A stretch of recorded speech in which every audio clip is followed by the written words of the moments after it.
Nobody in particular. But A Trick of the Tail came out the same year as this album.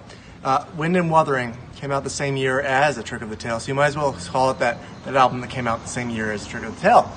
But they had so much in common, and yet there was a little bit of differences. We're going to talk about that in this little interview to myself. What do you think about this anime that we're not interviewing? It's not an anime, okay. First of all, it's not an anime. We're reviewing an album. Oh. Great! Hi! I was so excited to be on TV. Well, a lot like A Trick of the Tail. In fact, a lot like it. The lyrics are alive and full of whimsy and entertainment. Because that's what music's about, right? Entertainment. I like it. Don't you? Don't you like it now? We've been trying to make you like it. Yes. We're trying to give you a panoramic view of this whole place. Because isn't this nice that I own a whole complex full of apartments and a pool and a jacuzzi that's all mine, not no anybody else's. Better not come over here while we're taping. Anyways, the vocals in this track and in this album are just fantastic because Phil Collins, even though he's in the infancy of his vocals, because he's only like 25, well, he had a lot of oomph, you know, when he needed to. When he needed to rock, he rocked. When he needed to roll, he was soft and lilting. He was beautiful. It's because Phil Collins is a beautiful man. Admit it. Yeah, he's balding, but it's okay. So am I. Well, hi there. The sound is amazing because it's full of dynamite and blows up things. And you know what? It's terrible because it's very underrated. The sound of this album is phenomenal. It sucks. It's 1976, and they blew up the progressive rock scene during this time. Progressive music was dying, except for Rush and Kansas were kind of alive at that time. And, you know, this is their last progressive album, pretty much. Besides, and then there were three kind of there. But Steve Hackett, I'll have to highlight as one of the members of this album. Sturdy chair, isn't it? I'll have to highlight Steve Hackett in songs like Blood on the Rooftops and other songs that he did with them, like the instrumentals. This was their last album with Steve Hackett. And he's the guy that invented two-hand tapping, which was stolen by Eddie Van Halen. He was great. Now he's gone. And he went off to do his own thing, and he'll be at Talking Stick Resort this year, and maybe I'll see him, maybe I'll not. Steve Hackett will be at the Van Buren. I was wrong about that. But Phil Collins will be at the Talking Stick Resort. So, correct information. You ready? You guys ready to be interviewed? Yep. Are you guys ready? Okay. So there's lots of different songs on this album. We're going to talk about them. And I don't read it off my computer at all. 11th Earl of Mar is one of them. And that's a great one, isn't it? I mean, you can tell by the way I'm so excited about it. One for the Vine, that's their epic. Come this way a little bit. One for the Vine, that's their epic. It's not like Madman Moon, but a little bit longer, and it's got a little soft lilting voice, and it's pretty proggy. Blood on the Rooftops, one of my favorites on this album, perhaps my favorite. It starts out with some classical guitar by Steve Hackett and stuff, and it builds up and has this great chorus and all his other really good parts. And yeah, of course, Tony Banks is there. He's present in every song as a great keyboardist. Your Own Special Way sucks. It's a terrible song. People love it. Afterglow.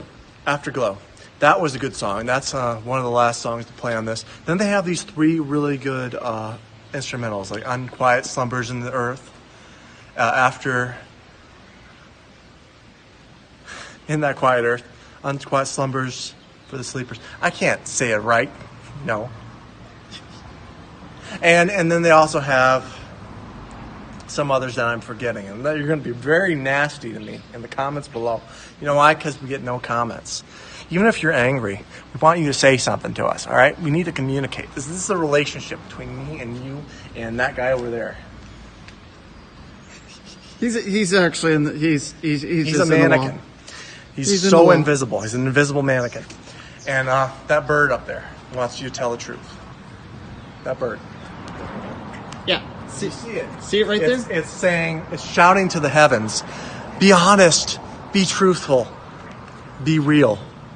And I think that's very important in a relationship as you and me and that guy over there and this bird up in the tree.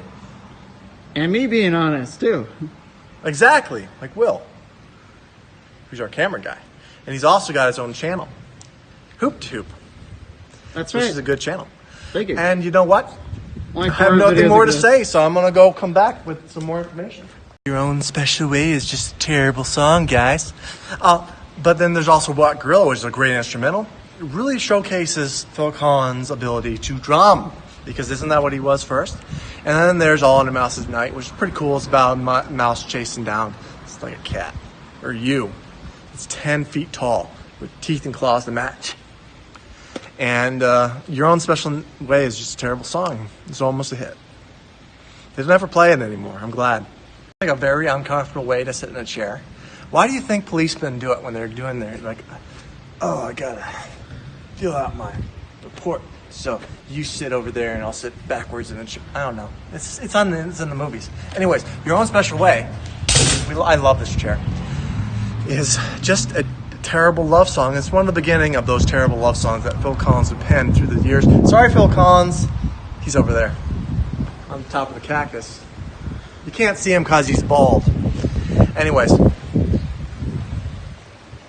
I don't like this song. Do you? Listen to it. The rest of the songs are great.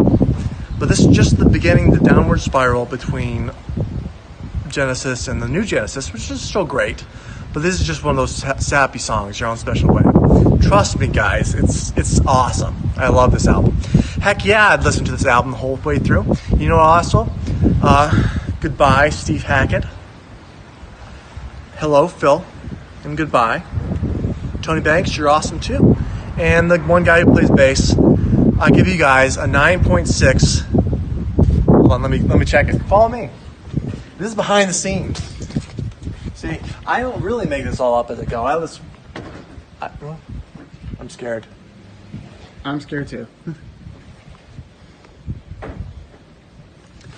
All right, 9.6. Hey, Tackett. You sure had an excellent way to go. Leave the band for all of us to kind of suck it up in the wake of the destroyed band. Out of 10. Way to go. But I wish you would have stayed around for at least one album more. Huh? Where are you now? You're now playing at what? Van Buren. The Van Buren. Steve Hackett will be there along with all the Genesis songs because he's pretty much one of the big minds behind there. There's Tony Banks, Steve Hackett. And Phil Collins is going to be playing at Talking Sword Resort. I messed that up. Talking Stick Resort Arena. because sticks talk, people, and so do our hearts, which say, "Do not." My heart tells you not to listen to Your Own Special Way, even if you would start agreeing with me after you listen to it, because there's so many other. I'm gonna have to repair this tree. Goodbye. Yeah, that's the end of the video. It is.